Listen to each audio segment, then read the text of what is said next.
This diagram represents your current progress as a musician, but after following these easy steps, your progress will end up looking a lot more like this. It's true that 90% of people who start learning an instrument give up in their first year, but to not be a part of that 90%, you need to follow these steps as they are crucial to becoming a consistent musician. And it all starts with step 1, creating your habitat.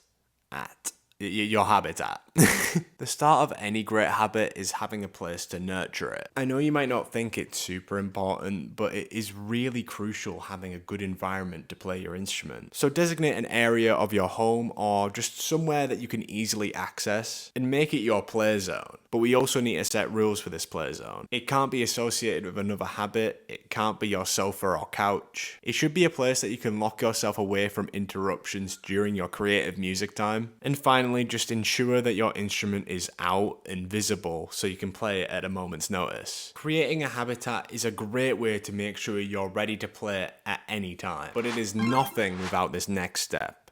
Habit stacking. Having a dedicated time to play will make it become a part of your daily routine. So, when do you do it? The perfect time is when you've just finished another task. You see, habit stacking simply makes the first task that you do be a reminder for the next one. At the end of the day, there are so many tasks and habits that you do on a daily basis, like washing the dishes or brushing your teeth. So how can you hijack one of them to lead you to playing your instrument more? Now that you have your place and know around when you're going to be doing it, you now need to know why you're doing this and what you're going to be doing in that time, which leads us onto step 3, your intentions. Purpose and intention are the drivers to keeping you consistent. If you don't have a purpose, then it's easy to lose your way. One of the best things you can do for your music is just ask yourself why. And there are lots of equally valid reasons for you playing. Knowing your reason can help you when things are getting tough and so you don't lose your way. Also, you should focus on something small rather than something larger, as it helps you narrow your learning, boost your confidence, and brings longer lasting, more satisfying results. You don't have to master everything quickly. You just need to take things one step at a time with intention, and you'll have far greater results. Whether you're just beginning or circling back after a break, set your intention,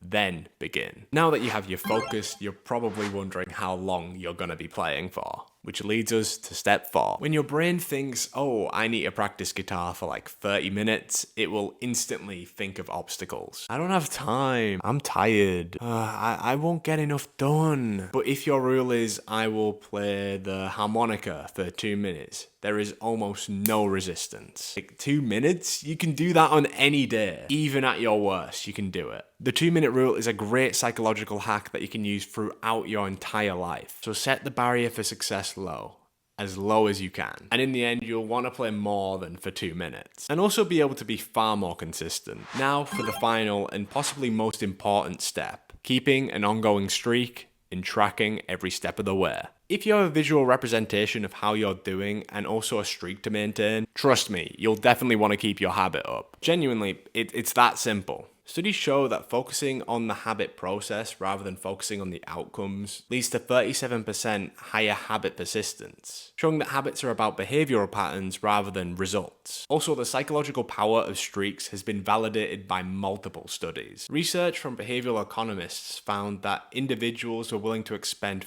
40% more effort to maintain a streak than to achieve the same behavior without streak tracking. Visible progress gives immediate satisfaction and triggers reward systems throughout the brain. By the way, if you don't want to make your own habit tracker, we have a free downloadable habit tracker in the description, which comes alongside a free habit building course with more steps in this video. Another benefit tracking has is creating a feedback loop as well, as you'll be able to identify patterns, missed days, friction points, or high performance times, and you can adjust your habit systems accordingly. It's honestly the best thing you can do to play more, and do bear in mind that it does take time, but making consistent daily tracking is far better than making occasional intense effort. So start tracking. Now if you're learning to play guitar specifically, then click this playlist, as it'll have all of the guitar tutorials that your heart desires.